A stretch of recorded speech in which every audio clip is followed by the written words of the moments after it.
నమస్తే, welcome to non stop news. నేను రాజశేఖర్. ఇక రాజ్భవన్లోనే గణతంత్ర వేడుకలు జరుపుకోవాలని రాష్ట్ర ప్రభుత్వం రాసిన లేఖపై గవర్నర్ తమిళిసై అసహనం వ్యక్తం చేశారు. పరేడ్ గ్రౌండ్లో గణతంత్ర వేడుకలు జరుపుకోవడంపై గవర్నర్ ఆవేదన వ్యక్తం చేశారు. కోవిడ్ పేరుతో వేడుకలు జరపకపోవడం సరికాదని అసంతృప్తి వ్యక్తం చేశారు. రాష్ట్రంలో వేడుకలు జరపకపోవడాన్ని కేంద్రం దృష్టికి తీసుకువెళ్లాలని గవర్నర్ తమిళిసై నిర్ణయించారు. ఇక రాజ్భవన్లోని జాతీయ పతాకావిష్కరణ చేరిన గవర్నర్ అనంతరం సొంత ఖర్చులతో ప్రత్యేక విమానంలో పుదుచ్చేరికి వెళ్లనున్నారు. అక్కడ జరిగే గణతంత్ర వేడుకల్లో పాల్గొనున్నారు. బీజేపీ ఎమ్మెల్యే ఈటెల రాజేందర్ రాష్ట్ర ప్రభుత్వంపై విమర్శలు గుప్పించారు. తెలంగాణ గవర్నర్ను కావాలని అవమానిస్తున్నారంటూ బడ్జెట్ మండిపడ్డారు. ఇక బడ్జెట్ సమావేశాలకు గవర్నర్ను ఆహ్వానించే పద్ధతి ఆనవాయితీగా వస్తుందని, ఈ సంస్కృతిని ప్రభుత్వం కాలరాస్తుందని అన్నారు. రాష్ట్ర ప్రజల సొమ్మును ప్రభుత్వం కేసీఆర్ నార్త్ ఈస్ట్ తాకట్టు పెడుతున్నారని కూడా ఆరోపించారు. ముఖ్యమంత్రి దోపిడీ సామాన్యుల గుడిసెలను కూడా తట్టిందని ఆవేదన వ్యక్తం చేశారు. ఇక పైసలు లేకపోతే ఎన్నికలు సాగున్నారు. ఎస్కార్ట్ వాహనంలోని మునుగోడు, హుజూరాబాద్ ఎన్నికలకు డబ్బులు తరలించే దౌర్జన్య పరిస్థితి ఏర్పడిందన్నారు. రాష్ట్రంలో అద్భుతమైన పర్యటన ప్రదేశాలు ఉన్నాయన్నారు మంత్రి శ్రీనివాస్ గౌడ్. ఇక రాష్ట్ర పర్యాటకుల సౌలభ్యం కోసం వచ్చే ఏడాది కల్లా అధునాతన కేబుల్ కార్ను అందుబాటులోకి తెచ్చే అవకాశాన్ని పరిశీలిస్తున్నామన్నారు. స్పెయిన్ పర్యటనలో ఉన్న మంత్రి శ్రీనివాస్ గౌడ్ ఇక కేబుల్ కార్ను పరిశీలించి అందులో తిరిగారు. ఎత్తైన కొండలపై కొలువై ఉన్న ప్రముఖ ఆధ్యాత్మిక క్షేత్రం శ్రీ లక్ష్మీ వెంకటేశ్వర స్వామి దేవాలయం, అలాగే యాదాద్రి భువనగిరి జిల్లాలోని చారిత్రాత్మక భువనగిరి కోట, దుర్గం చెరువు లాంటి అనువైన పర్యాటక ప్రదేశాల్లో అంతర్జాతీయ స్థాయిలో అధునాతన కేబుల్ కార్ను ప్రవేశపెట్టేలా చూస్తున్నామని చెప్పారు. తెలంగాణలో అమలవుతున్న వ్యవసాయ పథకాలపై కర్ణాటక, కేరళ, తమిళనాడు రైతు సంఘాల నేతలు ప్రశంసలు కురిపించారు. ఈ పథకాలు అద్భుతంగా ఉన్నాయని, ఇవి దేశవ్యాప్తంగా అమలు చేయాల్సిన అవసరం ఉందని ఆకాంక్షించారు. ఎమ్మెల్సీ కవితతో 3 రాష్ట్రాల రైతు సంఘాల నేతలు భేటీ అయ్యారు. రైతుల సంక్షేమం కోసం నిరంతరం కృషి చేస్తున్న కేసీఆర్ నాయకత్వంలో పనిచేసేందుకు సంసిద్ధత వ్యక్తం చేశారు. రాష్ట్రాలు రైతులు ఎదుర్కొంటున్న సమస్యలు కవిత దృష్టికి తీసుకొచ్చారు. ఈ సందర్భంగా రైతు సంఘాల నేతలు మాట్లాడుతూ రైతు బీమా, రైతు బంధు వంటి పథకాలు అమలు చేస్తున్న సీఎం కేసీఆర్ను రైతు పక్షపాతిగా అభివర్ణించారు. సంస్కార భారతి తెలంగాణ హెల్త్ లీగ్ ఆధ్వర్యంలో కళా పోటీలు జరిగాయి. బాబా యోగేంద్రజీ సంస్మరణార్థం గణతంత్ర దినోత్సవాన్ని పురస్కరించుకుని ఈ కళా పోటీలు నిర్వహించారు. కాంపిటీషన్లో 70 మంది హెల్త్ లీగ్ విద్యార్థులు పాల్గొన్నారు. తెలంగాణ రంగోలీ ప్రముఖ జయశ్రీ సులాఖే ఈ కార్యక్రమాన్ని నిర్వహించారు. పోటీల్లో విజేతలుగా నిలిచిన వారికి సర్టిఫికేట్లతో పాటు బహుమతులు అందించారు. ఈ కార్యక్రమంలో డాక్టర్ శివాజీ వాగ్రేవు, రమేష్ మంజునాథ్, సంస్కార భారతి సభ్యులు పాల్గొన్నారు. విజయవాడ కనకదుర్గమ్మ చెంత వారాహి వాహనానికి ప్రత్యేక పూజలు చేశారు. ఇక పవన్ కళ్యాణ్ ఇంద్రకీలాద్రిని చేరుకుని అమ్మవారిని దర్శించుకుని ప్రత్యేక పూజలు నిర్వహించారు. కాగా కొండపైకి వారాహి వాహనానికి అనుమతి లేదని అధికారులు తేల్చి చెప్పారు. దీంతో ఘాట్లో రోడ్లో గేటు దగ్గర అమ్మవారిని విగ్రహం ఎదుట వాహనానికి పూజలు చేసే ఏర్పాట్లు చేసుకున్నారు. ముందు జాగ్రత్తగా ఇంద్రకీలాద్రి దగ్గర పోలీసులు మోహరించారు. అమ్మవారి దర్శనం కోసం పవన్ లోపలికి వెళ్ళగా ఆయన వ్యక్తిగత సెక్యూరిటీని లోపలికి అనుమతించలేదు. ముఖ్య నేతలు మాత్రమే అనుమతించారు. ఇక ఈ నేపథ్యంలో భక్తులు పెద్ద సంఖ్యలో తరలివచ్చారు. తమ అధినేత పవన్ కళ్యాణ్కు మంచి జరగాలని, భవిష్యత్తులో జనసేన విజయం సాధించాలని అమ్మవారిని కోరుకున్నట్లు తెలిపారు. తెలంగాణ రాష్ట్ర ప్రభుత్వం పేద విద్యార్థుల సంక్షేమాన్ని గాలికి వదిలేసిందన్నారు నల్గొండ జిల్లా బీసీ విద్యార్థి సంఘం అధ్యక్షుడు ఐతగోని జనార్దన్ గౌడ్. ఇక తక్షణమే పెండింగ్లో ఉన్న ఫీజు రియంబర్స్మెంట్ విడుదల చేయాలని డిమాండ్ చేశారు. పెండింగ్ స్కాలర్షిప్లు విడుదల చేయాలని కోరుతూ నల్గొండ జిల్లా కలెక్టరేట్ ఎదుట ఆందోళన నిర్వహించారు. సంక్షేమ వసతి గృహాలు, బీసీ గురుకులాలు అద్దె భవనాలు నడుస్తున్నాయని, ఇప్పటికైనా వాటికి సొంత బిల్డింగ్లు నిర్మించాలని డిమాండ్ చేశారు. పోలీసు ఉద్యోగాలకు అర్హత సాధించిన అభ్యర్థులకు గ్రూప్ 4 అభ్యర్థులకు గుత్తా వెంకటరెడ్డి మెమోరియల్ ఆధ్వర్యంలో ఉచిత శిక్షణ ఇవ్వనున్నట్లు గుత్తా అమిత్ రెడ్డి తెలిపారు. నల్గొండ జిల్లా కేంద్రంలోని తన క్యాంపు కార్యాలయం వేదికగా శిక్షణ వివరాలు వెల్లడించారు. తెలంగాణ ప్రభుత్వం ఉద్యోగ నోటిఫికేషన్లు విడుదల చేసిందని, వాటిని అర్హులైన అభ్యర్థులకు ఉచితంగా శిక్షణ అందిస్తామని చెప్పారు. ఫోకస్ ఇన్స్టిట్యూట్ సహకారంతో వచ్చే నెల 2 నుంచి 50 రోజుల పాటు ఉచిత శిక్షణ ఇవ్వనున్నట్లు వెల్లడించారు. అర్హులైన వారందరూ ఈ శిక్షణ కార్యక్రమాన్ని ఉపయోగించుకోవాలని వారు కోరారు. భద్రాచలం భక్త రామదాసు 390వ జయంతి సందర్భంగా వాగ్గేయకార ఉత్సవాలు భద్రాచల సీతారామచంద్ర స్వామి వారి దేవాలయం చిత్రకూట మండపంలో ఘనంగా నిర్వహించారు. భక్త రామదాసు అసలు పేరు కంచర్ల గోపన్న. ఇక నేలకొండపల్లిలో జన్మించిన కంచర్ల గోపన్న పాల్వంచ తహసీల్దార్గా ఉన్నారు. ఆ సమయంలో కంచర్ల గోపన్నకు సీతారామచంద్రుడు కలలో కనిపించి భద్రాచల పర్వతం మీద ఉన్నారని చెప్పడంతో రామదాసు భద్రాచలం గుడి నిర్మాణానికి పూనుకున్నారు. దీని కారణంగా ఆగ్రహించిన నిజాం నవాబు భక్త రామదాసుని హైదరాబాద్ గోల్కొండ కోటలోని చెరసాల్లో బంధించారు. వసంత పంచమిని పురస్కరించుకుని ఉత్సవాల సందర్భంగా ఆలయ అధికారులు ఉత్సవాలు అత్యంత వైభవంగా నిర్వహిస్తున్నారు. శ్రీ జ్ఞాన సరస్వతి క్షేత్రం భక్తులతో కిటకిటలాడుతుంది. రద్దీని దృష్టిలో పెట్టుకుని ఆలయ అధికారులు ప్రత్యేక ఏర్పాట్లు చేశారు. శ్రీ జ్ఞాన సరస్వతి, మహాకాళి, మహాలక్ష్మి అమ్మవారి ఆలయాలను ఆలయ అధికారులు విద్యుత్ దీపాలతో అలంకరించారు. అమ్మవారికి పవిత్ర గోదావరి నదిలో భక్తులు పుణ్యస్నానాలు చేసి సరస్వతి, మహాకాళి అమ్మవారి ఆలయంతో పాటు శ్రీ సూర్యేశ్వర ఆలయంలో ప్రత్యేక పూజలు చేసి భక్తుల మొక్కులు తీర్చుకుంటున్నారు. శంషాబాద్ ఎయిర్పోర్ట్లో రెడ్ అలర్ట్ ప్రకటించారు. జనవరి 31 వరకు ఎయిర్పోర్టుకు రెడ్ అలర్ట్ ఉంటుందని ఎయిర్పోర్ట్ అధికారులు వెల్లడించారు. ఈ నెల 31 వరకు సందర్శకులకు అనుమతి నిరాకరించారు. ఎయిర్పోర్ట్లో ఎలాంటి అవాంఛనీయ సంఘటనలు చోటు చేసుకోకుండా పటిష్టమైన నిఘా ఏర్పాటు చేశారు. హైదరాబాద్లో మెట్రో వచ్చాక ట్రాఫిక్ బాధలు తగ్గాయి. రోజులో ఎంతో మంది ఉద్యోగులు మెట్రోలో ప్రయాణిస్తున్నారు. ఆఫీసులకు వెళ్లేవారు వెళ్లాల్సిన గమ్యస్థానాలకు తక్కువ సమయంలోనే చేరుకుంటున్నారు. బస్సులతో పోల్చుకుంటే ఛార్జీలు ఎక్కువ. మరోమారు మెట్రో ఛార్జీలు పెంచినట్లు కూడా తెలుస్తోంది. మేడ్చల్ జిల్లా కాప్రా మున్సిపల్ అధికారులు ఆఫీసు కరెంటును సొంత వ్యవహారాలకు ఇష్టానుసారంగా వాడుతున్నారు. ఇక సమయానికి ఆఫీసుకు రాకపోవడం కాక వచ్చిన సమయంలో ఆఫీసు కరెంటును వృధా చేస్తున్నట్లు, లైట్లు ఫ్యాన్లు తిరుగుతున్నా పట్టించుకునే నాదులు లేనట్టు తెలుస్తోంది. ఇక టౌన్ ప్లానింగ్ అధికారి లేకున్నా అతని ఆఫీసులో లైట్లు వేయడం, ఫ్యాన్లు తిరగడం కోసమెరుపుగా చెప్పవచ్చు. అయితే శానిటేషన్ ఇన్స్పెక్టర్ నాగరాజు ఏకంగా తన కారును వాషింగ్ చేస్తూ కెమెరాకు చిక్కాడు. ఇలా ప్రజల సొమ్ము వృధా చేయడం అధికారులకు పరిపాటుగా మారిందని కూడా స్థానికులు చెబుతున్నారు. తెలంగాణ రాష్ట్ర ముఖ్యమంత్రి కేసీఆర్ పేదల సంక్షేమ వేదికగా పనిచేస్తున్నారని వైరా ఎమ్మెల్యే లావుడియా రాములు నాయక్ అన్నారు.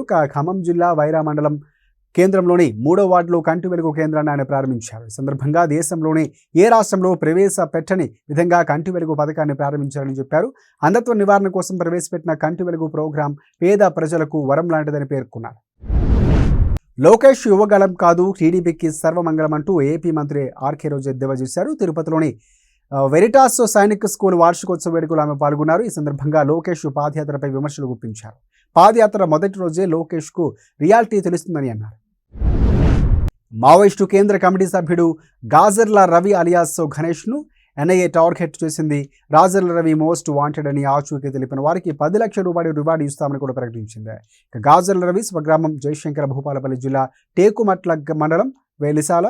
1992లో నక్సల్స్ ఉద్యమంలో చేరాడు. 2004లో అపాట్సే పీపుల్స్ వారు ప్రతినిధిగా ప్రభుత్వంతో చర్చల్లో పాల్గొన్నాడు. రవిని ఉగ్రవాది అంటూ ఎన్ఐఏ వేసిన తాజా పోస్టర్లపై మావోయిస్టు వర్గాల్లో చర్చ జరుగుతోంది. మెదక్ జిల్లాలో విషాదం చోటు చేసుకుంది. చేగుంట మండలం చిన్న శివనూరులో గ్యాస్ సిలిండర్ పేలి 2 మృతి చెందారు. గ్రామానికి చెందిన అంజమ్మ 2 కుమారులతో కలిసి హైదరాబాద్లో ఉంటుంది. నిన్న మనవరాలతో కలిసి రేషన్ బియ్యంతో పాటు పెన్షన్ తీసుకునేందుకు గ్రామానికి వచ్చింది. అర్ధరాత్రి గ్యాస్ సిలిండర్ పేలి భారీ శబ్దం రావడంతో భయాందోళనకు గురైన గ్రామస్తులు మంటలు ఆర్పివేశారు. మంటల్లో అంజమ్మతో పాటు 6 ఏళ్ల మనవరాలు మధు సజీవ దహనమైంది. ఘటనపై పోలీసులు కేసు నమోదు చేసుకుని దర్యాప్తు చేస్తున్నారు.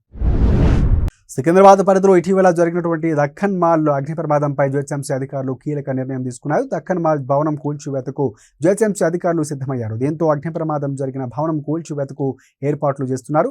భవనం కూల్చివేతకు టెండర్లు ఆహ్వానించారు. 1890 చదరపు అడుగుల్లో ఉన్న దక్కన్ స్పోర్ట్స్ వేర్ భవనాన్ని అధికారులు నీలమట్టం చేయనున్నారు.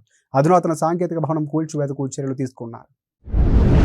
హైదరాబాద్లోని నాంపల్లి ఎగ్జిబిషన్ గ్రౌండ్లో కొనసాగుతున్న నుమాయిష్లో రాష్ట్ర రోడ్డు భవనాల శాఖ ఆధ్వర్యంలో ఏర్పాటు చేసిన స్టాల్ను మంత్రి వేముల ప్రశాంత్ రెడ్డి ప్రారంభించారు. ఇక ఈ స్టాల్లో ఏర్పాటు చేసిన డాక్టర్ బిఆర్ అంబేద్కర్ నూతన సెక్రటరియట్, అమరవీరుల స్మారక చిహ్నం, ఇంటిగ్రేటెడ్ జిల్లా కలెక్టరేట్ నిర్మాణాల నమూనాల ప్రత్యేక ఆకర్షణగా నిలిచాయి.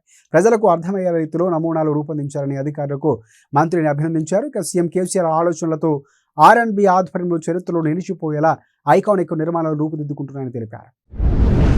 భద్రాద్రి కొత్తగూడెం జిల్లా మనుగూరు మండలం చిక్కుడుగుంట గ్రామంలో త్రాగునీటి కష్టాలు తీరడం లేదు. గత 35 సంవత్సరాలుగా ఇక్కడ గ్రామ ప్రజలు తాగునీటి సమస్యలతో ఇక్కడ ప్రజలు బాధపడుతున్నారు.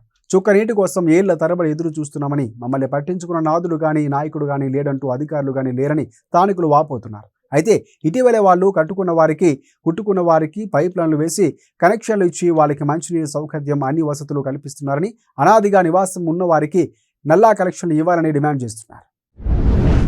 మేడ్చల్ జిల్లా కండ్లకోయ జాతీయ రహదారిపై రోడ్డు ప్రమాదం జరిగింది. వాహన తనిఖీలు చేస్తున్న ట్రాఫిక్ పోలీస్ పైకి ఓ కంటైనర్ లారీ దూసుకువెళ్లింది. ఈ ఘటనలో ట్రాఫిక్ హోంగార్డ్ శ్రీనివాస్ అక్కడికక్కడే మృతి చెందారు. సమాచారం అందుకున్న పేట్ బషీరాబాద్ ఏసీపీ సిఐ ఘటనా స్థలానికి చేరుకుని పరిశీలించారు.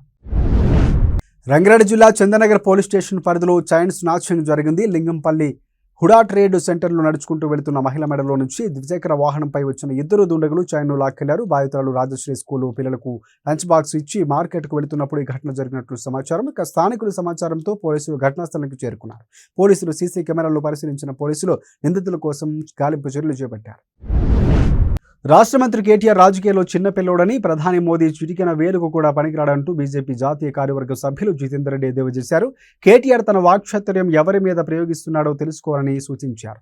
మహబూబ్ నగర్లో ఆయన మీడియాతో మాట్లాడారు. పాలమూరు రంగారెడ్డి ఎత్తిపోతల పథకానికి సరైన DPR ఇచ్చారని ప్రశ్నించారు. రంగారెడ్డి జిల్లా రాజేంద్రనగర్లో నవజ్యోతి యూత్ క్లబ్ అసోసియేషన్ ఆధ్వర్యంలో నిర్వహించిన జిల్లా స్థాయి వాలీబాల్, కబడ్డీ పోటీలను ఎమ్మెల్యే ప్రకాష్ గౌడ్ ప్రారంభించారు. పోటీలో పాల్గొనేందుకు జిల్లా నలుమూలల నుంచి క్రీడాకారులు తరలివచ్చారు. వారికి నిర్వాహకులు అన్ని ఏర్పాట్లు చేశారు. వాలీబాల్ పోటీలకు 30 జట్లు, కబడ్డీ పోటీలకు 20 జట్లు ఎంపికై క్రీడాకారులు తమ పేరు నమోదు చేసుకుని పోటీలో పాల్గొన్నారు. నిజామాబాద్ జిల్లాలోని నూతన కలెక్టరేట్లో కలెక్టర్ నారాయణ రెడ్డి ఆదేశాల మేరకు అధికారులు గణతంత్ర దినోత్సవ వేడుకల్లో ఏర్పాట్లు పూర్తి చేశారు.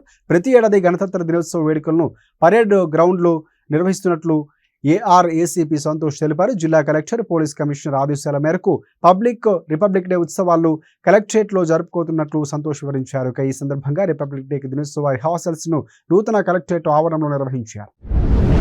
సికింద్రాబాద్ కంటోన్మెంట్లో ఎమ్మెల్యే జి సాయన్న కళ్యాణలక్ష్మి షాదీ ముబారక్ చెక్కులు పంపిణీ చేశారు. తిరుమలగిరి, సికింద్రాబాద్, మారేడుపల్లి మండలాల పరిధిలోని దాదాపుగా 66 మంది లబ్ధిదారులకు చెక్కులను అందించారు. 66,07,656 రూపాయల విలువైన చెక్కులు లబ్ధిదారులకు అందజేశారు. రాష్ట్ర గవర్నర్ తమిళిసైను యూత్ కాంగ్రెస్ రాష్ట్ర అధ్యక్షుడు శివసేనారెడ్డితో పాటు ఎస్ఐ కానిస్టేబుల్ అభ్యర్థులు కలిశారు. ఎస్ఐ కానిస్టేబుల్ నియామక ప్రక్రియలో తలెత్తిన సమస్యలపై గవర్నర్కు నివేదించారు.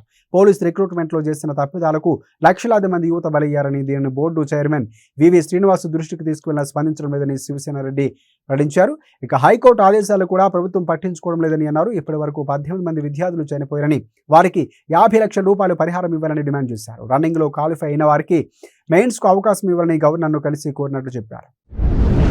ఆదిలాబాద్ జిల్లా జైనద్ మండలంలో దొంగలు హల్చల్ చేశారు. దీపాయి కూడా భారీ చోరీ చేశారు. వాళ్ళకి అర్ధరాత్రి దాటిన తర్వాత గ్రామంలోకి ప్రవేశించిన 4 దొంగలు పూండ్ర సురేందర్ రెడ్డి ఇంట్లో చొరబడి 13 తులాల బంగారం, 20,000 రూపాయల నగదును అపహరించారు. అనంతరం నిమ్మల్ నవీన్ రెడ్డికి చెందిన బైక్ను చోరీ చేశారు. బాధితుల ఫిర్యాదు మేరకు సీసీ ఫుటేజ్ ఆధారంగా పోలీసులు దర్యాప్తు చేపట్టారు. మహబూబాబాద్ పట్టణ కేంద్రంలోని ఆర్టీసీ బస్టాండ్, రైల్వే స్టేషన్లతో పాటు ప్రధాన కూడల్లో జిల్లా ఎస్పీ శరత్ చంద్ర పవార్ ఆదేశాల మేరకు బాంబ్ స్క్వాడ్ బృందం తనిఖీలు నిర్వహించారు. గణతంత్ర దినోత్సవ వేడుకల్లో ఎలాంటి అవాంఛనీయ ఘటనలు జరగకుండా డాగ్, అలాగే బాంబ్ స్క్వాడ్ బృందాలచే సోదాలు నిర్వహించినట్లు పోలీసులు చెప్పారు. రిపబ్లిక్ డే వేడుకల కోసం కట్టుదిట్టమైన భద్రతా ఏర్పాట్లు చేస్తున్నారు. పట్టణ ప్రజలు ఈ తనిఖీల్లో చైతన్యవంతం చేస్తున్నట్లు పోలీసులు వివరించారు. అలాగే డాగ్, బాంబ్ స్క్వాడ్ బృందాలు పట్టణంలోని అన్ని చోట్ల ప్రజలకు ఎలాంటి ఇబ్బందులు కలగకుండా సోదాలు చేస్తున్నామని చెప్పారు.